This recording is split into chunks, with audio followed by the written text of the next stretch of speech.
Hello students, आज हम अपने सर्किल चैप्टर के एक्सरसाइज 15.1 के कुछ सवाल देखेंगे। और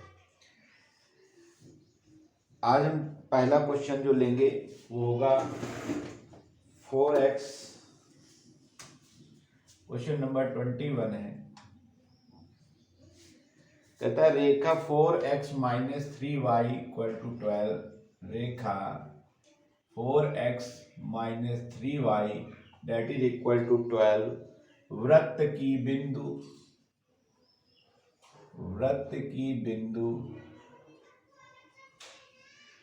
-3, 0 पर स्पर्शी है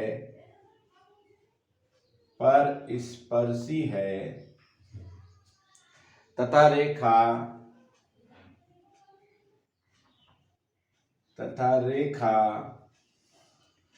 3x plus 4y equal to 16, 3x plus 4y is equal to 16, वृत्त की बिंदु 4,1 वृत्त की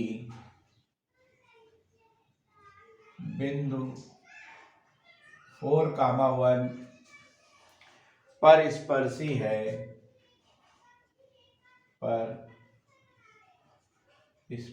है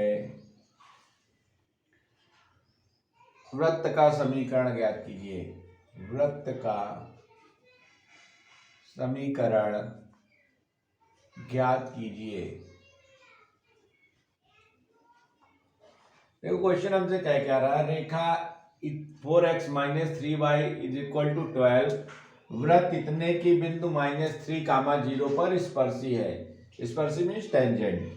तथा रेखा 3x plus 4y that is equal to 16 वृत्त की बिंदु 4,1 पर स्पर्शी है। तो देखिए इसको थोड़ा फिगर से समझते हैं तो समझ में आ जाएगा आपके। ये एक आपका वृत्त है, ठीक है, ये आपका एक वृत्त हो गया, ठीक है। ये वृत्त का केंद्र हो गया, हमने मान लिया कोई भी केंद्र h, k मान लिया हमने वृत्त का केंद्र। यहाँ पर दो स्पर्शी दी है तो हमने मान लिया जैसे एक स्पर्शी ये है और दूसरी स्पर्शी ये मान लिया हमने, ठीक है ना। दो स्पर्शियां हम लोगों ने मान ली, ठीक है, एक ये, ठीक।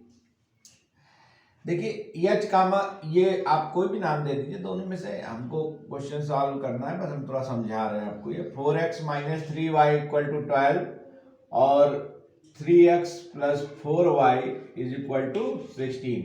ये स्पर्शी यहाँ पर 4x ये इसको कहाँ मिलती है -3, 0 पर, और ये कहाँ मिलती है 4,1 पर। ये दोनों चीजें आपको समझ में आई। अब देखिए जब हम इससे इसको मिला दें या फिर केंद्र से स्पर्शी पर लंब डालें, आपको पता है केंद्र से जब हम स्पर्शी पर लंब डालते हैं तो वो त्रिज्या होती है, ठीक है ना। केंद्र से स्पर्शी पर डाला गया लंब जो होता है वो त्रिज्या होती है, ठीक है ना। तो वही चीज है यहाँ पर, देखिए समझ लीजिए। और सेम पोजीशन यहाँ पर भी आपको करनी है, ठीक है। तो आप फिगर बनाइए चाहे ना बनाइए, ये चीज आपको समझनी चाहिए, ठीक है ना। तो देखिए अब हम क्या करेंगे, पहले हम एक तरफ से हल करते हैं। देखिए एक पॉइंट ये है, एक पॉइंट ये है, ठीक है ना। इसको नामकरण कर दीजिए O, A, B, P, Q, R, S, ठीक है। देखिए कहने का मतलब क्या है, ये इस रेखा की प्रवणता, ये रेखा ये जो है OP ये AB पर क्या है, लंब है, ठीक है ना। तो हमको क्या निकालना है, पहले हम निकालेंगे रेखा AB की प्रवणता, रेखा AB की प्रवणता, और फिर निकालेंगे रेखा OP की प्रवणता, ठीक है ना, स्लोप जिसको कहते हैं। तो पहले हम line 3x plus 4y that is equal to 16 इसका स्लोप निकालेंगे तो 4y that is equal to -3x plus 16 हो जाएगा। y that is equal to -3/4 x plus 16/4 हो जाएगा। इसको आप कंपेयर कर लें तो y बराबर m1x प्लस c से, तो m1 date is equal to क्या हो जाएगा -3/4। ये आपको फर्स्ट स्लोप प्राप्त हो गया, प्रवणता प्राप्त हो गई, रेखा AB की प्रवणता हो गई। अब जब रेखा OP की प्रवणता प्राप्त करने जाएंगे तो क्या होगा m2, आप जानते हो formula y2 - y1 upon x2 - x1। तो यहाँ पर x1 y1 x2 y2 पता है, तो आपका क्या हो जाएगा, y2 माइनस 1 माइनस के अपॉन 4 माइनस h। ठीक है, ये हो गया m2। ठीक है, अब अकॉर्डिंग टू प्रश्न हमको करना क्या है, हमारा अकॉर्डिंग टू क्वेश्चन ये रेखा ओपी रेखा AB पर क्या है, लंब है। रेखा OP AB पर लंब है। It means m1 into m2 बराबर -1 हो गया। तो वैल्यू रखिए 3/4 माइनस का और 1 माइनस के upon 4 minus h that is equal to -1। ये माइनस इस माइनस को क्या कर देगा, कट आउट कर देगा। 3 का अंदर मल्टीप्लाई कर दीजिए, 3 माइनस 3k। ठीक है, और 4 का इधर मल्टीप्लाई कर दीजिए, 4 4 जा 16 और माइनस 4h। ये चीज उठ के उधर चली आई। ठीक है ना, माइनस से माइनस कट हो गया था। ठीक, 4h को इधर ले आइए, तो 4h minus 3k that is equal to 3 उधर गया तो बचा 13। इक्वेशन फर्स्ट आपको प्राप्त हो गई। ठीक है, इस साइड से आपने क्या प्राप्त कर लिया, इक्वेशन फर्स्ट। अब हम इस साइड पर आते हैं, सेम पोजीशन है। पहले RS का स्लोप, RS की प्रवणता प्राप्त करेंगे, उसके बाद OQ की प्रवणता प्राप्त करेंगे। तो आप ले लीजिए 4x minus 3y is equal to 12 हो गया।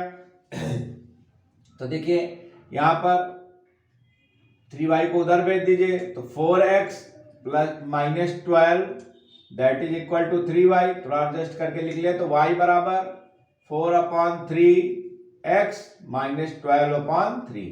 ठीक है, तो इसको आप कंपेयर करेंगे अब दूसरे में, तो y बराबर फिर से इसको m3 मान ले, m3x प्लस c, तो m3 that is equal to 4/3 हो गया। फिर इसी तरीके से ये दोनों पॉइंट हो गए x1 y1 x2 y2, तो m4 क्या हो जाएगा, यहां से क्या हो जाएगा, देखिए हो जाएगा -3 माइनस के अपान 0 माइनस h, और थोड़ा माइनस कॉमन ले लीजिए, तो 3 प्लस के अपॉन h हो जाएगा। क्या हो जाएगा, 3 प्लस के अपॉन h हो जाएगा। ठीक है ना, सॉरी थोड़ा पॉइंट मिस्टेक हुआ है। देखिए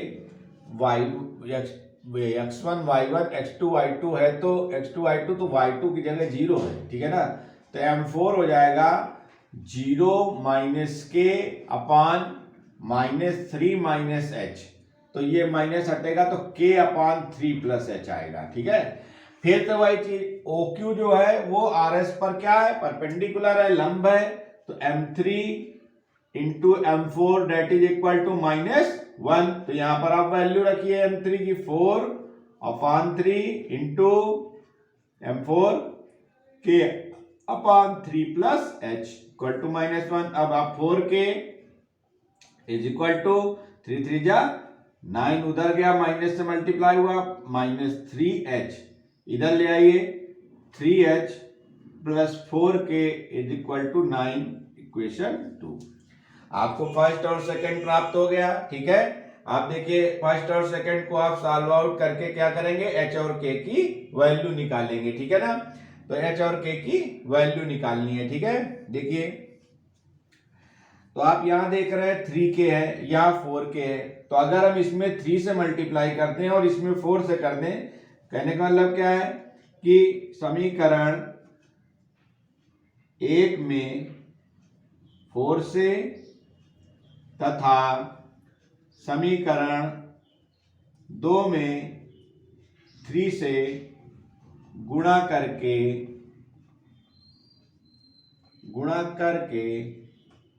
जोड़ने पर तो देखिए गुणा करते हैं, इसमें पहले गुणा करते हैं, 4 से गुणा करना है, तो 4 4 जा 16h माइनस 4 3 जा 12k that is equal to 13 4 जा 52। इधर 3 से करना है तो 9h plus 12k that is equal to -27। अब देखिए ये कैंसिल ओवर हो गए, 16 और 9 मिला के 25h, that is equal to, इधर से माइनस हुआ है भी 25 आ जाएगा, तो h बराबर 1। h की वैल्यू आपको 1 फाइंड आउट हो गई।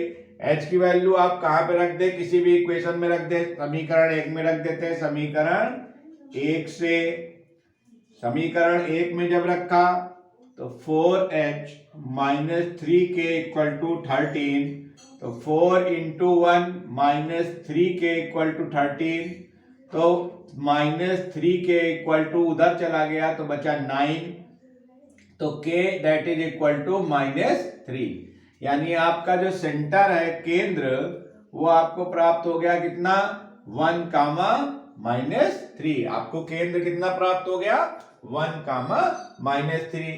अब आपको अगर रेडियस मिल जाए तो आप समझ जाइए कि आपका क्वेश्चन सॉल्व आउट हो गया।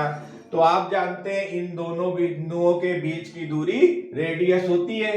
तो देखिए केंद्र आपको पता है कितना, 1, -3, और रेडियस आप को निकालना है तो 4, 1, तो दोनों के बीच की डिस्टेंस निकाल लीजिए। तो a that is equal to x2 minus x1, तो 4 - 1 का whole square plus y2 minus, ये प्लस हो जाएगा, ठीक है।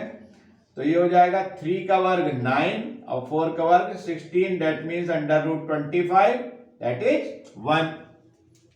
ये आपको समझ में आ गया होगा, यानी आपके सेंटर आपको मिल गए और आपको रेडियस मिल गई, ठीक है ना। तो आप लोग इसको नोट करिए, वीडियो पास करके आप इसको नोट कर लीजिए। मैं समीकरण निकालने के लिए इसको मिटाऊंगा, ठीक है ना। थोड़ा सा मैं रब करने जा रहा हूं, आप लोग इसको नोट कर लीजिए।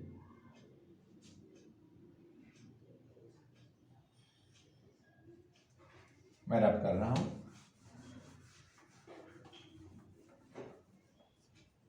देखिए आपको केंद्र कितना मिल गया, केंद्र आपको मिल गया 1, -3, और रेडियस मिल गई आपको 1, ठीक है।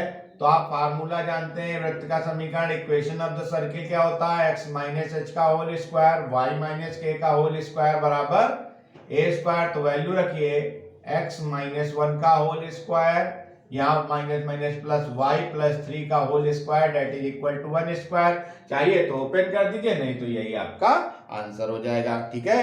कोई दिक्कत, आप लोग नोट कर लीजिए, ठीक है ना।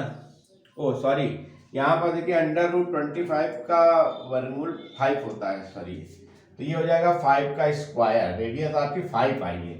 तो इसको और एडजस्ट करिए, तो x - 1 का होल स्क्वायर, y प्लस 3 का whole square, that is equal to 25। यहाँ पर आप 9 + 16 25 का वर्गमूल 5 होता है, ठीक है ना। तो आप लोग इसको क्वेश्चन को समझ लीजिए और वीडियो पास करके नोट कर लीजिए। मैं आपको दूसरा क्वेश्चन बताता हूँ, ठीक है ना। उसके लिए मैं वीडियो क्वेश्चन को रब करूंगा। ओके, मैं रब कर रहा हूँ, आप लोग नोट कर लीजिएगा।